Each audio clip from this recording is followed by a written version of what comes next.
Sawadika and good morning. Welcome to the morning edition of NBT World Brief with me, Krishika Kluat.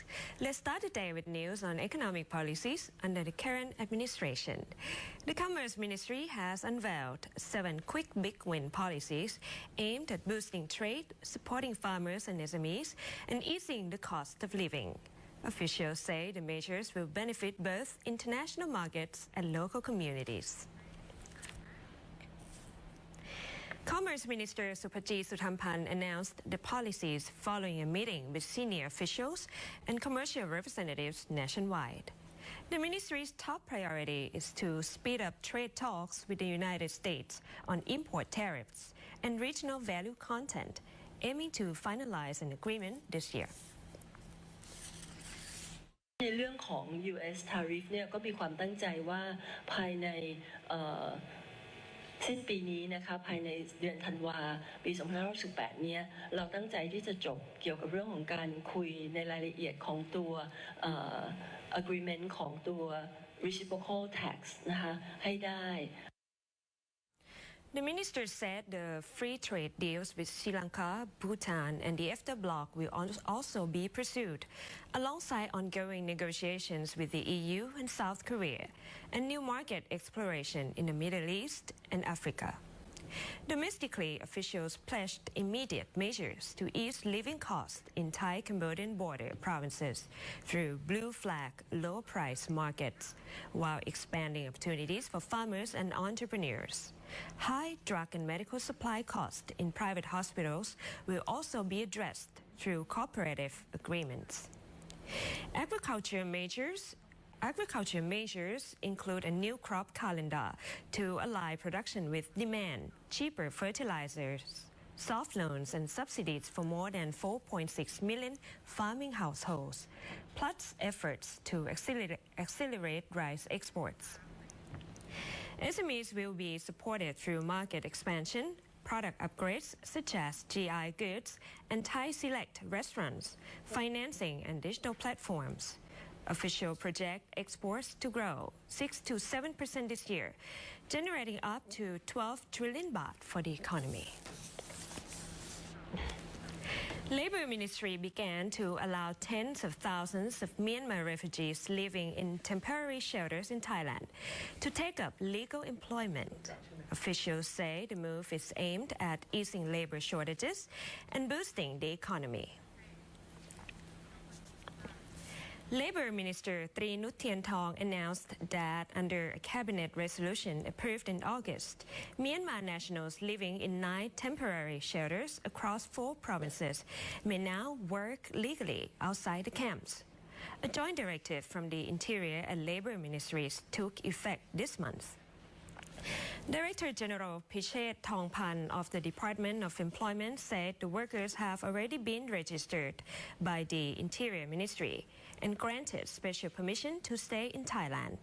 They will be allowed to work up to 1 year under a regulated process. Employers must follow 6 steps, including selecting workers from the shelters, notifying provincial employment offices, obtaining permission for workers to leave controlled areas, ensuring workers report to authorities at their destinations within 48 hours, arranging health checks and insurance, and applying for work permits with the required documents and fees. According to the Department of Employment, 42,000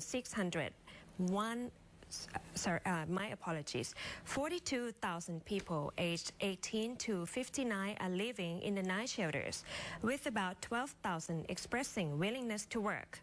So far, around 6,000 employers have registered to hire them. Sectors most in need include construction, electronics, manufacturing, agriculture, livestock, fisheries, and food and beverage production. Next, a story on a seasonal outbreak. Thailand's Department of Disease Control is warning of a surge in hand, foot, and mouth disease and seasonal influenza in Bangkok. Parents and caregivers are urged to step up hygiene and watch for severe symptoms. The Department of Disease Control says infections are climbing as the rainy season continues.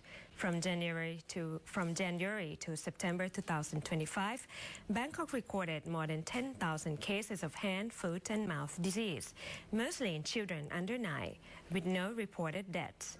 Influenza cases have also topped 124,000, affecting both children and adults, with 2 fatalities. Director General of the department, Dr. Montien Kanasawat, said hand, foot, and mouth disease is caused by enteroviruses, which are usually mild but can lead to serious complications in young children. Kanasawat noted that influenza spreads easily through droplets during coughing and sneezing, and peaks during the rainy and winter months. The department is urging the public to follow 5 key preventive measures: wear masks in crowded places, wash hands frequently with soap and water, avoid close contact with sick people, regularly clean toys and shared items, and keep children with fever or respiratory symptoms at home and seek medical care promptly. Next, let's move on to a lighter story. Nong KHAI is gearing up for one of Thailand's biggest annual spectacles, the NAGA Fireball Festival at the end of Buddhist Lent. Provincial officials are making sure traffic, safety, and visitor facilities are ready for hundreds of thousands of tourists. Nong KHAI's local administration is reviewing preparations for the 2025 End of Buddhist Lent and NAGA Fireball Festival. Activities will take place from October 4th to 15th across 6 Mekong side districts, with a highlight on October 7th, the night when the mysterious NAGA fireballs are expected to appear. ซึ่งในวันที่ 7 เนี่ยจะมีพี่น้องนักท่องเที่ยวเนี่ยมาจังหวัดหนองคายประมาณสัก 200,000 ถึง 300,000 คนนะครับปีนี้เนี่ยโดยเฉพาะจุดหลักๆของจังหวัดหนองคายก็คือที่อำเภอโพนพิสัยกับอำเภอรัตนวาปีเนี่ยเป็นจุดที่มีบั้งไฟพญานาคเกิดขึ้นนะครับก็จะมีนักท่องเที่ยวเข้ามาในพื้นที่เป็นจำนวนมาก Authorities estimate that between 200,000 to 300,000 people, both Thai and foreign, will flock to key viewing spots in Phonpisai and Ratanawapi districts. Extra police, local volunteers, and traffic marshals will be deployed along the riverfront to manage parking, direct traffic, and ensure the safety of visitors and their property. Good news for Thailand, as 10 Thai destinations have been named among the world's best 2025 green destinations for their sustainable tourism practices at the Green Destinations Global Conference in France. The awards were presented by the Netherlands-based Green Destinations Foundation as part of its Top 100 list, which recognizes destinations worldwide for their efforts in sustainability. Governor of the Tourism Authority of Thailand, Thapani Kiatpaiboon, said the achievement supports the country's efforts to advance sustainable tourism.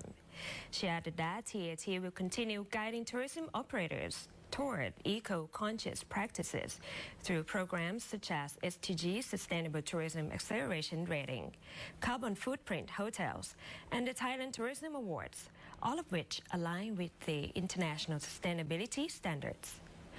One of the awardees, Qa Lanta National Park, received recognition for its project, Returning Homes to Hermit Crabs, presented under the theme A Hero's Tale from Landa Island.